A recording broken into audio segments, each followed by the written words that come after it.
बिस्मिल्लाहिर्रहमानिर्रहीम, अस्सलाम वालेकुम। मैं सैयद इमरान शफ़क़त आपकी खिदमत में हाज़िर हूँ और शेख रशीद साहब की एक बड़ी बेसरोपा की प्रेस कॉन्फ्रेंस को लेकर, और मैं समझना चाह रहा हूँ कि वो प्रेस कॉन्फ्रेंस आपके साथ मिलकर मैं समझना चाह रहा हूँ कि शेख रशीद साहब की जो प्रेस कॉन्फ्रेंस थी उसका मतलब क्या था। ख़ुद अपने मुँह से वो कहते रहे और मैं तो बस प्रेस कॉन्फ्रेंस करना नहीं चाहता था, तो वो मैं एक दबाव में आके करूँ। दबाव क्या है? दबाव ये है कि जी कि सैनेट का दबाव बेसिकली वही है जो जो असल पॉइंट सुने। 2 दिन पहले आपसे गुजारिश की थी, इसी टेलिंग्स के फोरम पे गुजारिश की थी कि 1 फरवरी के बाद पाकिस्तान की मुसल्लह अफवाज की जो कमान है और पाकिस्तान के हसास अदारे जो जिसको आप कहते हैं सबसे अहम हसास अदारा ISI, उसके सरबरान तवातर के साथ मिलते रहे हैं वज़ीर आज़म साहब को। 24 को मिले, 20 सितंबर से लेके ऑनवर्ड अक्टूबर, नवंबर, दिसंबर में, जनवरी, फरवरी 1 तक 1 फरवरी को उनकी आखिरी मुलाकात थी। 8 फरवरी को उन्होंने कहा कि जनाब के प्रेस कॉन्फ्रेंस करके DGSPR ने कोई तल्लक नहीं सियासत के साथ, हमें सियासत में मत घसीटा जाए। शेख रशीद साहब भी अचानक से गायब हो गए। टैलेंट्स के फोरम पे ये दोनों बातें आपके सामने रखी थी। क्या ये इशारे इस तरफ जाते हैं कि पाकिस्तान की इस्टेब्लिशमेंट जो है वो गैर जानिबदार हो चुकी है? और आज जो शेख रशीद साहब की प्रेस कॉन्फ्रेंस थी, या ये भी कह लें कि शेख रशीद साहब जो मंजर से गायब हुए एकदम से, उनको सिर्फ मीडिया ने, सहाफ़ियों ने नोटिस नहीं किया, उसकी तकलीफ शायद वज़ीर आज़म हाउस में भी महसूस की गई है। और वज़ीर आज़म साहब शेख रशीद साहब को तका दे गए, चलो प्रेस कॉन्फ्रेंस कर, ये कह के ख़ुद वो टिल्ला जोगियाँ जेलम चले गए। और वहाँ पे जो उनकी मसरूफियात थी, वो एक वज़ीर आज़म की मसरूफियात इतने क्रूशल टाइम पे इस तरह की मसरूफियात होना, रहना हैरान कौन बात है। लेकिन चले कोई बात नहीं, वो ये काम भी तो वज़ीर आज़म ने करने होते हैं ना, पौधा ला के पानी देता, उथे फीता काटता। तो इस वक्त सूरत हाल जो है सियासी वो बड़ी शदीद गर्म है, और वो इतनी गर्म है कि शेख रशीद साहब की प्रेस कॉन्फ्रेंस का ना कोई सर था ना कोई पैर था। ख़ास तौर पर लग रहा था, यानी वो अयां थी उनकी हालत से कि उनको धक्का मार के प्रेस कॉन्फ्रेंस करवाई जा रही है। कहने के लिए उनके पास कुछ नहीं था। कभी फैटफ देखें, 2008 में भी पाकिस्तान रहा ब्लैक लिस्ट में, 2012 में भी रहा, 24 में 27 में से 24 पॉइंट रह गए हैं, बड़ी कामयाबी है, हैं जी, इस तरह करके जिस तरह वो बात करते हैं। फिर वहाँ से निकले तो जनाब वो पाकिस्तान के फॉरेन ऑफिस पे चले गए, वहाँ से निकले तो पाकिस्तान के डिफेंस में चले गए कि जी को नेवी की वो मशकें हो रही हैं, पाकिस्तान की कामयाबी है। फिर इंडिया पे चले गए कि वो देखे ना, हमारे जो मिल्टो हैं DGMOs, उनकी मीटिंग हुई है, लेकिन कश्मीर पे हम वो कोई नहीं करेंगे। ये पाकिस्तान, ये हुकूमत बड़ी ठीक जा रही है। पॉइंट जिस पे उन्होंने उनकी आगे तान टूटी हुई थी, हुकूमत कोई भी हो, फौज और हुकूमत के जो अच्छे तल्लकात हैं वो मुल्क को आगे लेके जाते हैं, हुकूमत कोई भी हो। ये जो बात थी, ये जो इसका फ़ायदा अवाम को पहुंचता है। मैं ये बात जिसको कहते हैं ना तवज्जो दिलाओ बात जो है वो ये है कि शेख रशीद साहब के मुंह पे आ गया, हुकूमत जुड़ी हुई होवे फौज। असल में वो तो पाइन जो वो भोंपू हैं, बहुत बड़ा वजह है। मैं अक्सर कहा करता रहता हूँ आपको कि वो जो शादियों ब्याहों पे पुराने दौर में, जो आज भी देहातों में, हमारे पंजाब के देहातों में वो जो बैंड बाजे वाले आते हैं ना ब्याहों पे, शादियों पे, उनके साथ एक बहुत बड़ा ब्रास बैंड वो वाजा होता है पित्तल का, इतना बड़ा सा, वो बेचारे के कंधे से ऊपर से यूँ आया होता है। तो वो है, वो उसको भोंपू कहते हैं, बहुत बड़ा भोंपू। तो वो जो वाजा है वो शेख रशीद साहब हैं किसी ना किसी के। वो कहते हैं गेट नंबर 4 का तस्करा करते हैं। वो कहते हैं कि जी के GHQ मेरे हल्का इंतखाब में आता है, इस तरह के वो दावे करते हैं। और फिर आज भी वो वही बातें कर रहे थे। उनका सारे का सारा जोर जो था वो पाकिस्तान की इस्टेब्लिशमेंट के ऊपर था, और कि जी के जो एजेंसियों के बारे में मनफी बातें करते हैं, वो ये ज़हन में रखें कि सिविल हुकूमत और फ़ौज के अच्छे ताल्लुकात हों तो मुल्क आगे चलता है। बेसरोपा प्रेस कॉन्फ्रेंस जिसका कोई सर था ना पैर था, और इसका सिर्फ एक ही मकसद था कि उनकी गैर हाज़िरी जो नोटिस की जा रही थी वो उसको ज़रा उसको असर को ज़ाइल करना था कि यार कि शेख रशीद भी गायब हो गया। वो दोनों बड़े भाई जो थे, जनरल बाजवा साहब और जनरल फैज़ हमीद साहब, वो तो 1 फरवरी के बाद उन्होंने बात ही नहीं पूछी हमारी।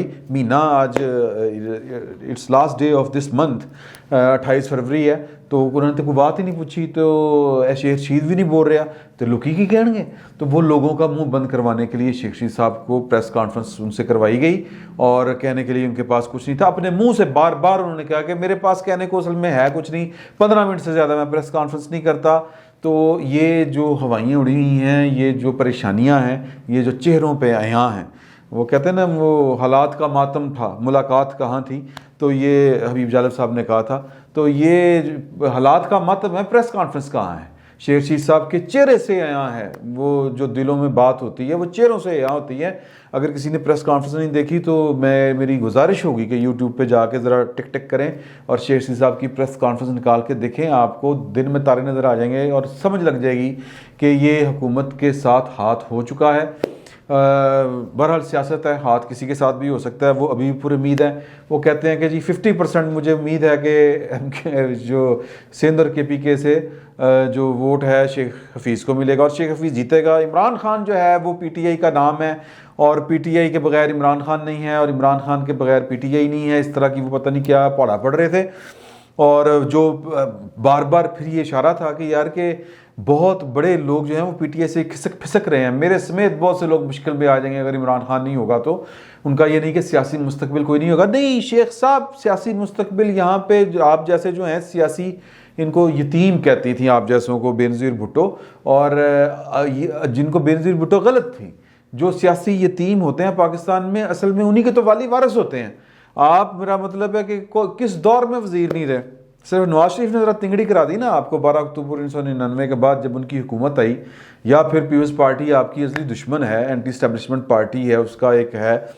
तो आपकी पार्टी तो हुकूमत से कभी बाहर नहीं जाती, आप अपोजिशन में भी हों तो जनाब वो फाटक आपके लिए हर तरह का खुलता है।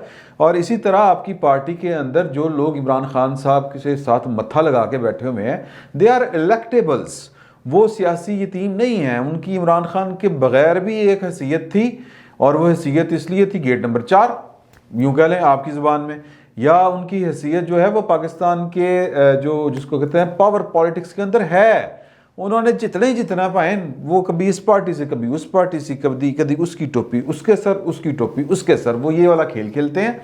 तो उनको ये वाली टेंशन नहीं है ये। लेकिन इशारा दे रहा था शेख रशीद साहब का ये जो किलकलियापा था, वो जो फरमा रहे थे, जिस तरह की बातें वो सियापा ही कुट रहे थे कि इमरान खान PTI है, PTI बेसिकली टूट फूट का शिकार है, ये इसकी तरफ एक इशारा है। और फिर वो खुद इमरान खान के ख़िलाफ़ इनडायरेक्ट बोल पड़े कि जी ये कल तक जो मैं आपको, अगर मेरी बातें बेहंगम लग रही हैं तो इसकी वजह शेख रशीद साहब है, क्योंकि शेख रशीद साहब ने ही इतनी बेहंगम बातें की हैं मैं जिन पर तबसरा कर रहा हूँ। अचानक फिर उनको याद आ गया कि देखे ना, लोग कह रहे थे कि जनाब पंजाब में वोट बिकेगा, ये रेट लग रहा है, वो लग रहा है, पाया ना इमरान खान साहब ने कहा था 70 करोड़ रुपया लग रहा है, ये और किसी ने नहीं कहा था। और ये पीपल्स पार्टी का कोई MNA MPA नहीं टूटा, नून लीग का कोई MP MNA नहीं टूटा, JUI जो है वो पूरी तरह इंटैक्ट है। जो टूट फूट है वो आप ही के दरमियान है। और फिर वो मुझे उनकी बात बड़ी खूबसूरत लगी असद उमर साहब की। उन्होंने एक प्रेस का एक उनका मैं बयान पढ़ रहा था, क्योंकि वो इस वक्त जब मैं आपसे बात कर रहा हूँ तो वहाँ पर ज़ुहराना चल रहा है। सैफुल्लाह नियाज़ी साहब जो चीफ ऑर्गेनाइज़र हैं PTI के, उन्होंने अपने जो इत्तेहादी हैं उनको सेनेट इलेक्शन के सिलसिले में ज़ुहराना दिया हुआ है, और वो वहाँ पे MQM नहीं आई। वो आगे चल के मैं आपको बताता हूँ कि वो कहानी क्या है। लेकिन असद उमर साहब का जो बयान है और शेख रशीद साहब का जो स्यापा कलापा है, वो दोनों को जोड़ के देखें, आपको समझ लग जाएगी कि मौजूदा हुकूमत की जो इस वक्त पॉलिटिकल पोजीशन है वो कितनी वीक है। वो कहते हैं असद उमर साहब के हमें पूरा यकीन है कि PTI के अरकान हमें ही वोट देंगे। और अल्लाह न दे यार, मतलब यार ये कोई गल करने वाली, मतलब आप कहें कि जनाब हमें पूरा यकीन है कि हमारे कैंडिडेट को अपोजिशन भी वोट देगी, अपोजिशन के बहुत से लोग हमारे राब्ते में हैं। वो तो बिलावल गल कर रहा है कि जनाब के PTI के बहुत से लोग हमारे राब्ते में हैं, तो इसका मतलब है कि पाइन के टुट भज वो जारी है। PTI के अंदर जो है वो इंतशार पाया जा रहा है इस वक्त, और लोग अपना फैसला खुद करेंगे कि उन्होंने शेख हफीज़ को वोट देना है या उनको वोट देना है। और डंडे के बगैर माहौल क्या होता है, डंडे के साथ माहौल क्या होता है, ये हमने ऑब्ज़र्व करना है।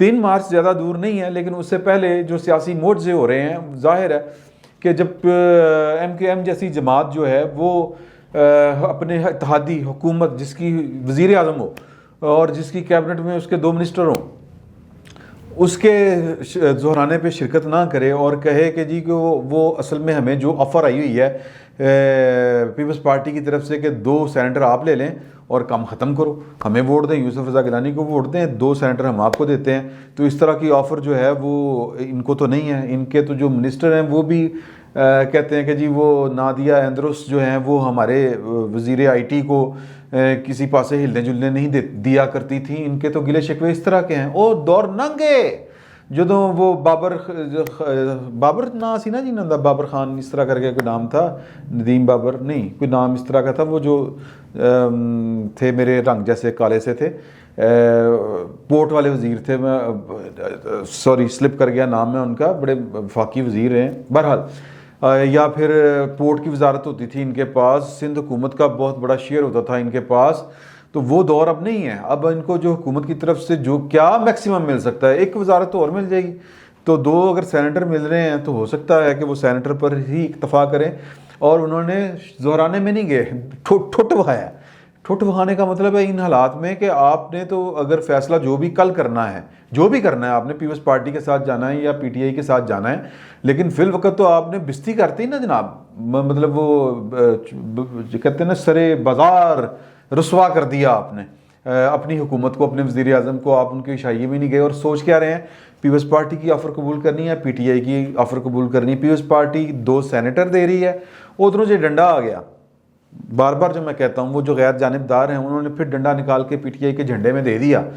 तो हो सकता है कि फिर वो जो MQM है वो उधर चली जाए। आज की खबर ये है, आज का जो वाक़या है, जो आज का किस्सा है वो ये है कि MQM जो है वो उसको किसी तरफ से कोई इशारा नहीं है, वो अपना सियासी फ़ैसला खुद कर रही है। इशारा किस तरफ से होना है? इशारा डंडे वालों की तरफ से होना है। तो डंडे वाले अगर गैर जानिबदार हैं, आज की तारीख तक तो वो गैर जानिबदार हैं। 3 तारीख की सुबह नूं जो सारे असैम्बली पहुँचे हों, पता नहीं उस टाइम की हो जाए, या 2 तारीख की रात को पता नहीं क्या हो, ये अल्लाह बेहतर जानता है। गैब का इल्म अल्लाह ताला के पास है। हमने जो वाक़यात रूनुमा हो रहे हैं उनको देख के कोई ना कोई कहानी सुनानी है। फिल वक्त इतना ही। बहुत बहुत शुक्रिया आपका।